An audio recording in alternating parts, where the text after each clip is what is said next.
So it's called analytical writing. And the previous level, level 4, is persuasive writing. So what I'm going to do first is, while Ashley gets ready, is I'm going to tell you the basic difference between the two. Okay, I'm assuming that all of you are either in high school or on the verge of going into high school, for some of you at least. So in high school, one major difference you will have, which will continue all the way into college, is that you will no longer be restricted to multiple choice answers to questions asked in your course. Okay, especially when you go into college. So this is basically a preparation for you before you enter college. The differences between persuasive writing and analytical writing. Okay, writing is basically it is meant to answer questions at its most simplest level. Your job is to use your writing to answer a question always. All right. That brings me to explain 5 levels of grammar that you should always ensure that you meet every single time you do any writing. It goes in ascending order. Level 1, word level. Level 2, sentence level. If 1 is word and 2 is sentence, use your logical reasoning skills. Paragraph level. With the help of a cheater in our midst, we got level 4, interparagraph. And as that name suggests, what should that be? Interparagraph. I think number 1, 2, and 3 are self-explanatory, yes? Yeah? You have to use the right words at the right time. And sentence is usually where most people below your level make mistakes. Do not draft the right sentences and then you cause problems for yourself. Paragraph, on the other hand, that's where you guys at your level tend to cause problems for yourself. But what about number 4, interparagraph level? What do you think that is? Have you guys heard of something called transition words? Now, while those are words, the same thing applies to body paragraphs within an essay. I trust you know the structure, basic structure of an essay. Yeah? Intro paragraph, body paragraphs, and conclusion, right? Now, within the body paragraphs as well, you need to ensure that the content of your body paragraphs, they flow coherently, which is why you need to study the meaning of a single word. Please take this word down, coherence. That is the synonym for level 4, interparagraph level. Yes, logical flow, correct. Coherence is the state of ensuring there is logical flow. Okay? Basically, it's what you just did right now. You know, when you answered correct with paragraph level, that's what you were doing. You were ensuring coherence, which is good. That's what you should do every single time. Now, try and apply that to number 5. What do you think number 5 would be? So those are the 5 levels of grammar correctness that you will follow every single time you write an essay. But what does essay level grammar mean? Regardless of the type of essay, every essay has to be designed in such a way that it can act as an answer to a question. Do you understand? And where you will do it in high school is typically in, well, depends on your subjects, of course, but for sure, book reviews. Have you guys done book reviews in school yet? Literature reviews? I'm sorry, but okay, if you have done that, this is what you are supposed to be doing, okay? I know it's a real chore and a pain to do it, but yeah, that's what you're doing. A literary criticism of a book you're supposed to read. Can you tell me what the structure of an intro paragraph should be? Oh, yeah. Most of you might have been taught in your earlier school grades that the first sentence of the intro paragraph of an essay, which then also means of the entire intro paragraph and the essay, is to be a hook, right? Sorry, guys, not this time. The difference between an analytical essay and a persuasive essay is right there in the first sentence itself. Will not use a hook in an analytical essay. The most important sentence within, well, pretty much the whole essay, but in the intro paragraph as well. Bingo. Right? The thesis sentence. Thesis sentence is simply a one sentence summary of your entire essay. Just so you know, a counter argument is not always necessary. You are right there in the first half of it, pretty much accurate. You are actually proving something. Okay, that's the big difference. He's right. So the difference between an argumentative essay and an explanation essay is that in an explanation essay, you do not bear the duty of having to prove that what you're saying is true. People already assume it is true. Merge them, meld them, and now you have an idea of what an analytical essay is all about. It's where you present analysis and at the same time also prove that your analysis is correct. That is the thesis sentence format for an analytical essay. This is a mistake that a lot of you guys do. Students typically use words such as I, me, mine, mine, our, and stuff like that. Those are things that they use in persuasive essays. In argumentative or analytical essays, you should never use personal pronouns or first-person pronouns. Even you, okay, second person is out of the question anyway. It has to be written in third-person language, neutral. You have been asked to write an essay about your position on capital punishment.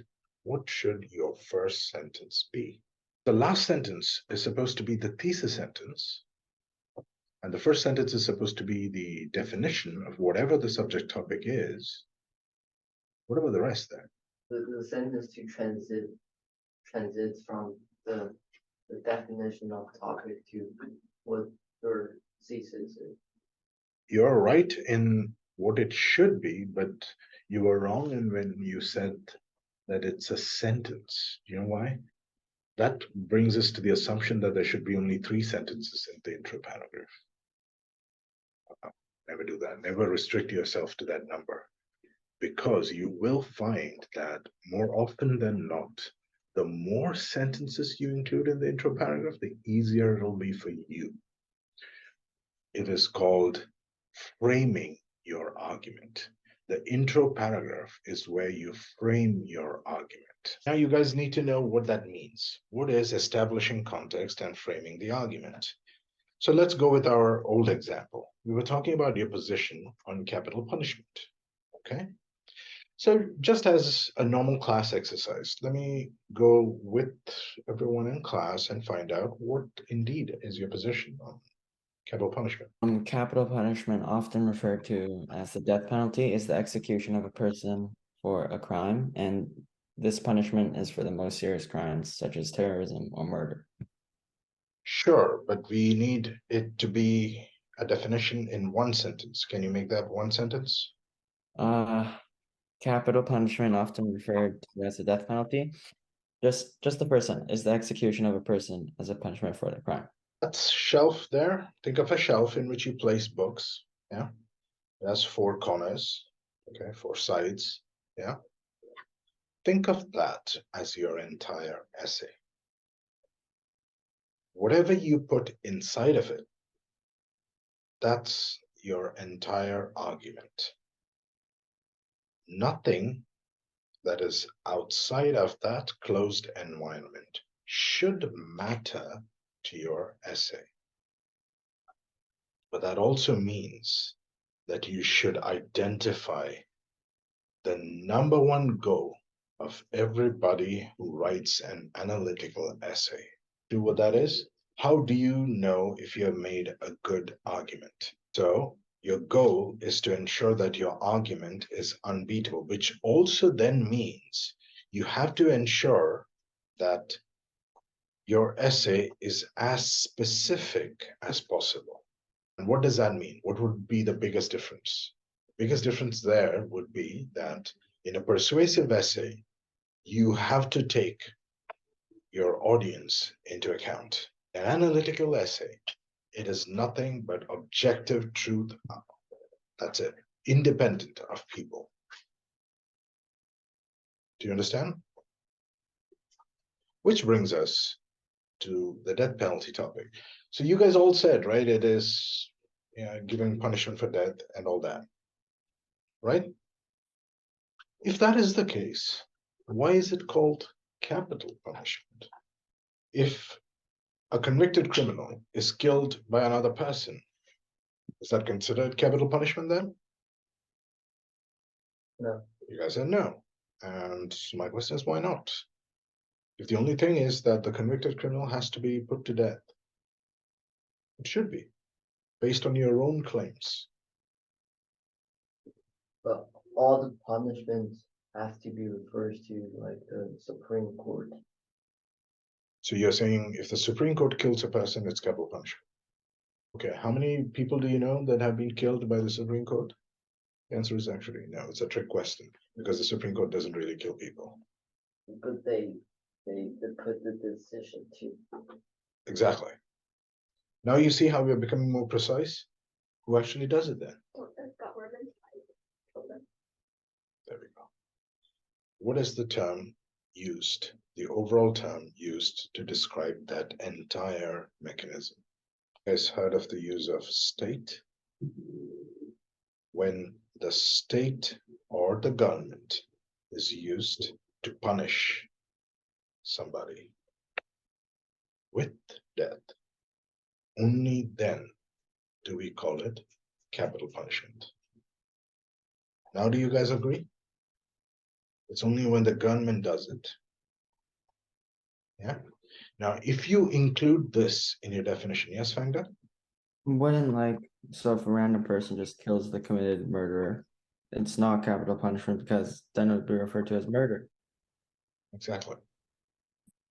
Just so you know, it's only the case here, okay? So if I were to define capital punishment to be like this, that brings me to another tool in the English language, a tool that typically students in your age group do not use, but it's not a fault of you, it's because they have trained you that way, mistrained you in school. Have you guys heard of that thing when you were taught creative writing where they say this, you heard that thing? Show, don't tell. The most prolific author of all time in the English language is a master of telling and not showing. Do you know who that is? Have you heard of someone called Dame Agatha Christie, the creator of Hercule Poirot? Yeah.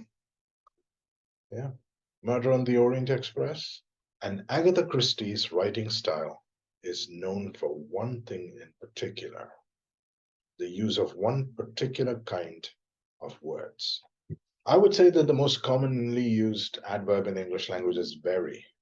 So now you know what adverbs are, right? Agatha Christie, the most successfully published author of all time in the English language, always used adverbs, okay?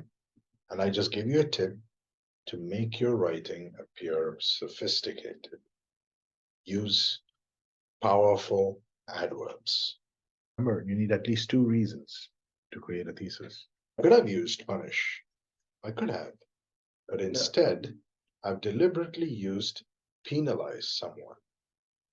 Because I feel like if you use penalty and Is that really a feeling or a thing? no, I think if you use penalty previously and then you use penalize, it's like it's a Alliteration. okay.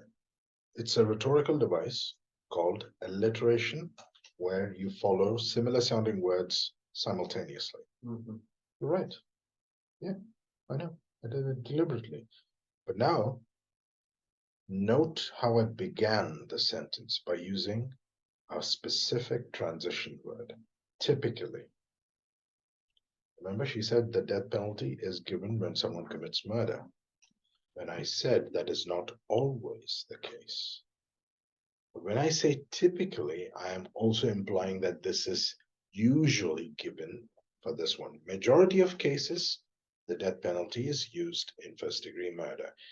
Now, the moment I keep using it in this way, I am slowly creating that box in which I'm putting all my books there so that I can discard everything outside of this topic. I don't now have to talk about treason, espionage, drug trafficking, nothing. I can restrict my entire essay to talk about death penalty as a punishment against murder. Also, if That is what framing the argument means. Basically, shortening the scope of your argument to ensure that it becomes less disagreeable, and therefore make your argument more correct by making it more precise and specific. That is what framing the argument means.